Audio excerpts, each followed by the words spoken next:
I'm pleased to introduce Simon Maddrell. Simon is a queer Manx poet, writer and performer. One of the items featured in our exhibition is his debut pamphlet, Throatbone, which was published by Uncollected Press. His second pamphlet, Queer Fella, also featured in the exhibition, was a winner of the Rialto pamphlet competition. He describes it as a journey from shame to unashamed, confronting, enlightening, and unequivocally unashamed. Simon's poetry covers his experience of growing up gay, struggling with homophobia, and the stigma around HIV. Bit of a departure from Vida La Fierce, we do appreciate it, but we're very happy to have Simon here today. He's also recently signed a contract for a new Manx poetry pamphlet, The Whole Island, to be published in 2023 with the support of Culture Bannon. Please welcome to the stage Simon Maddrell.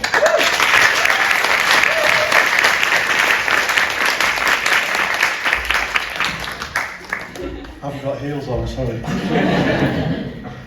Thank you very much. I'm so delighted to be here, to be back home again. As Peter's kindly said, I'm going to read some poetry about Manx queer history, and I guess you have to be warned, it's not pretty. But it's only by knowing and learning from our past that we can protect the future. And we only need to look across to two other countries across a big sea and a small sea to know that. The first poem is from Queer Fella. This is perhaps a personal and a historical poem. And it's the titular poem, I love that word, titular. And it's called Queer Fella on the family farm in Maloo. Dad feared to speak its common name, a Manx sailor, ratus, superstition that made its haste onto a shrouded land, where as a kid he earned a penny a tale hanging, like that boy on a prairie fence. Life and death and 4,000 miles that separates us feels too deep in roots, our open faces hidden by blood and blood, striped by tears, burning, burnt cheeks. Longtail's joys, their throwaway names, the queer fella spits itself out. No wonder we escape bodies that sink, or encage ourselves in a sewered shame. Thank you.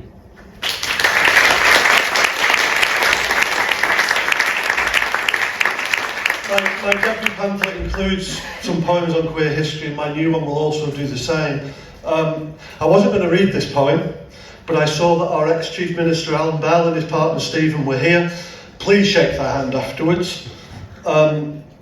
This is a thank you to you, Alan, and of course Alan Shea. I need to warn you that this poem, the beginning of each verse, includes prejudicial quotations of the time. It's called Pride and Protests. Swirling in a cesspool of their own making, imported police justice from across, God's right and righteous hand spreads its hate all along the promenade. Wimps and perverts infect society further. Bell's striped trouser suit outrage, yellow-legged bigotry, ignorance and hypocrisy in awesome sight. Bomb blasters, dirty, filthy buggery. Shea's striped pyjama protest, three-legged cadets taught to hiss. Dark glass police, finger stabbing. I would birch homosexuals. Oak Stasi style offbeat cops, house raids and cottage arrests, threats and promises, suicide left. Thank you.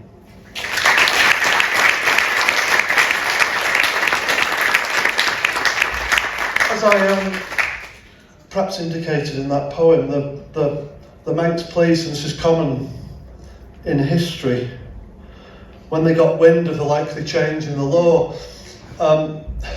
they decided to seek their revenge.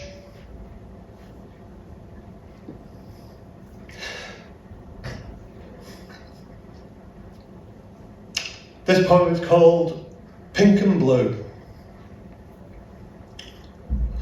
Blank sheet of paper, waiting for an informer's pink ink.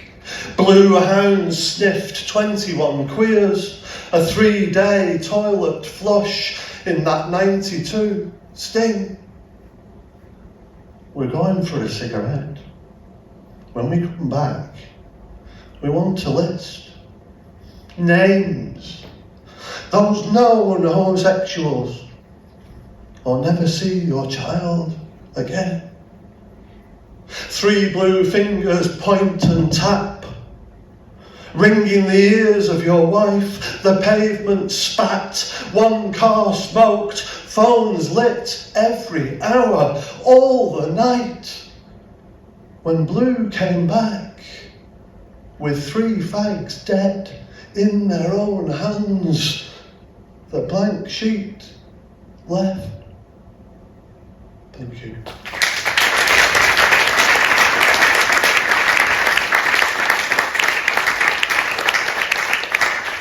I guess there are sort of 2 ways of dealing with history, and one is perhaps the anger that you've seen so far.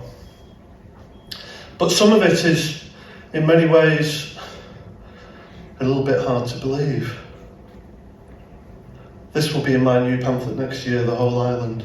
It's called Believe It or Not. The Manx police were caught pretty short in the toilet entrapments. Though when I skeeted the young police lineups of the 1980s, I realised everything within beauty and truth is comparative to those days when honey traps were an inside job, like the Beverley sister cops in Earl's Court. Believe it or not, there was a pretty boy from Peel, known to the police for whatever reason, arrested in all their cottage stings, but never charged, for reasons they keep to themselves. Maybe it was something for his weekend or another blackmail job. Thank you.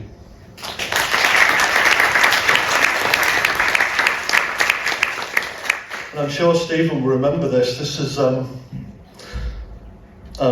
you and Alan, and it's called Any Excuse. You won't find him in there, says Alan Shea, as the policeman flips the freezer flap in the fridge. Looking, they say, for INLA escapee, Mad Dog McGee. In such an unlikely haven, the home of a Manx gay rights campaigner with a telephone that clicks. When they tell him to bend over backwards, he sighs a sigh, as they deem 2 noses enough just now. They comb his pubic hair like a mine-swept beach and declare it crab-free. And one could only wonder if they really were looking for Mad Dog McGee. Unabashed, the police park up the street to accost every single man visiting that home on Domain Road. Perhaps they'll admit to sharing chips, cheese and gravy with a fugitive, or confess to digging a tunnel behind a bread bin with a cheeky shake of their left leg. Thank you.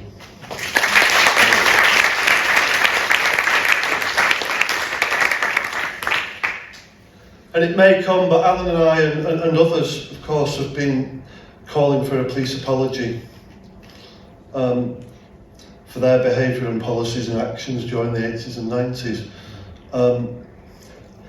This poem is from Throatbone, and it was inspired by something I read in, would you believe, in Camden Britannica, the 1586 edition.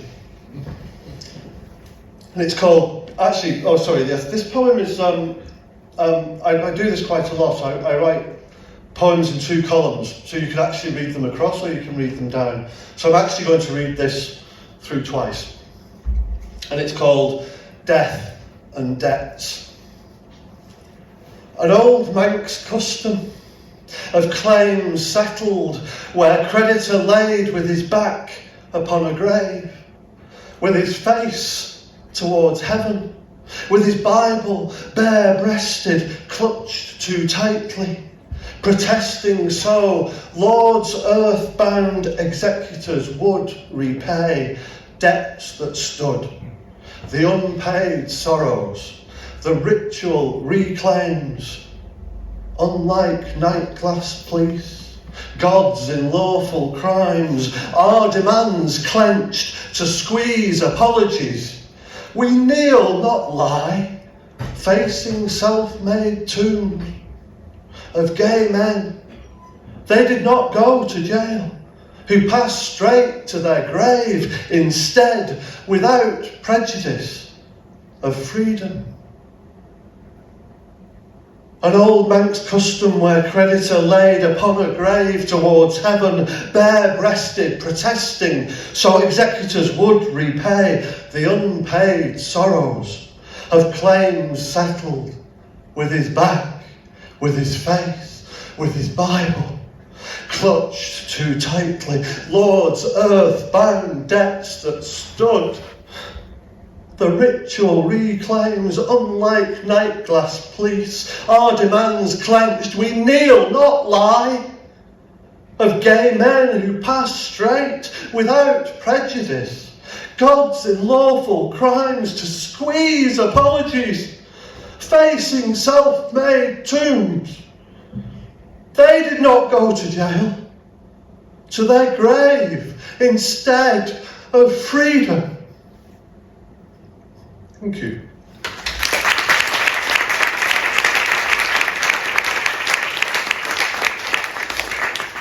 You were warned it wasn't sort of joyful drag queen. As you know, it was the first public pride last year, but there were sort of ones before. This is one I went to, Manx Pride 2002. Pinkness on the edge of town. Taxi, Uber scared, they pick up aids from 400 yards. We'd crawled 4,000 more just to be someone who wakes up being someone he loves. Fence marquee up the back garden, so internment camp, risque cabaret, scouse drag queen, full-time docker, shading me in a dark-tailed suit like my cousin did at the wedding earlier. In public shame, reeks of seagull, shit eyes, water over wretched lips that have no breath to speak of. Secrets and lies families contain. Thank you.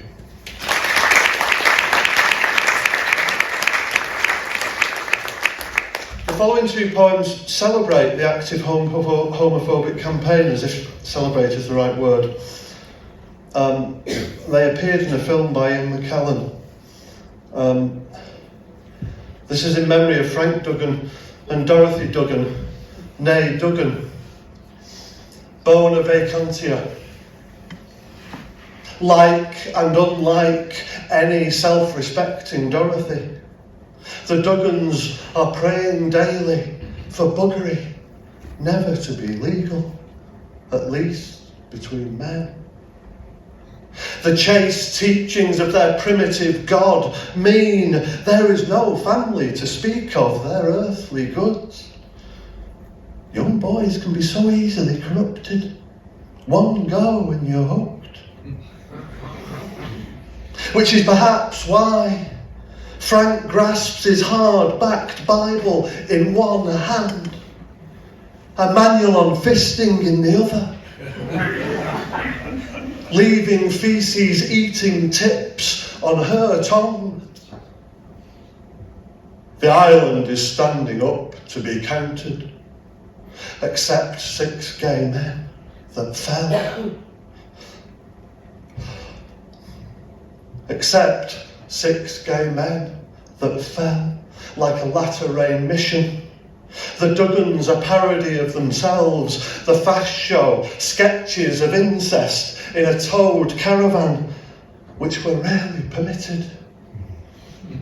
Thank you.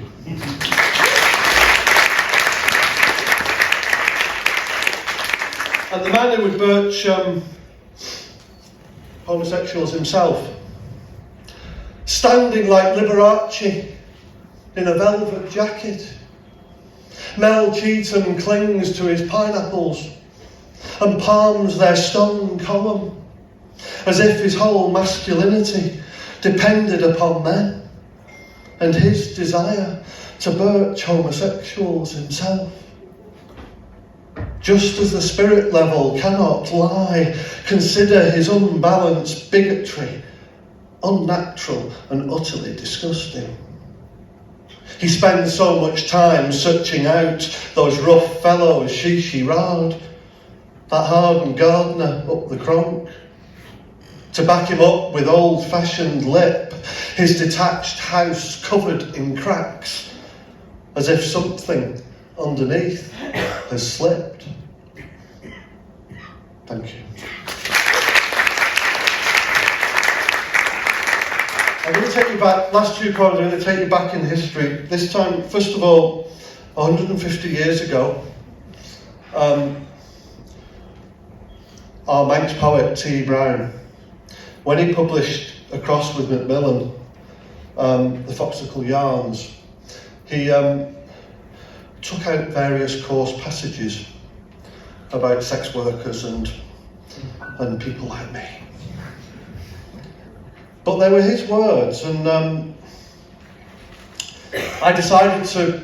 found what those words were, and instead of cutting it, I decided to expand it. And this starts with a quote from his cut words. Were you never in love with a boy? Well, that's the thing I cannot say. T. Brown. 1830 to 1897. I was mad for those 2 boys who became gods, working solid to look so fine, wiry scattered hair, fragrant thoughts flutter my mind. I longed to worship them alone, to feel the raw and pure lust, and worship them I did. On my knees and my hands, you know where, placed, rowing in the same boat, the boys stripped, sculpted arms, necks and backs like barked beech. I have seen their bathing bodies, islands within islands, a desiring sea in a sea. I'd only ever swum in the innermost depths of men that move me below the decks. Foreheads drip on their open lips, tongued every time I look. Now every sinew strains, my eyes train the line of men's bulging temples. Oh, to be in their leg, wrestling naked beauty, where shame lies and truth grapple, with love that changes nothing but love. Thank you.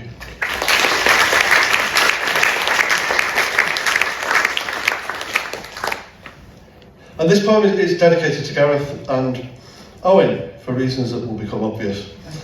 I'm going to go back over 1,000 years, to the time when Emperor Hadrian had a young male lover, Antonius, or Antinous. But it's called, the Vikings didn't need roads to plunder and burn wooden vessels, graves, not tricks. A queer-shaped ball kicked back and down and over walls without the love of Antinous. Rich dukes envied stocks and barrels, no sooner grasped than sold, to be owned by George III in 1765. A hanging chalice. Freedom is an oxymoron. Flourishing is a drag queen when she owns herself. Thank you.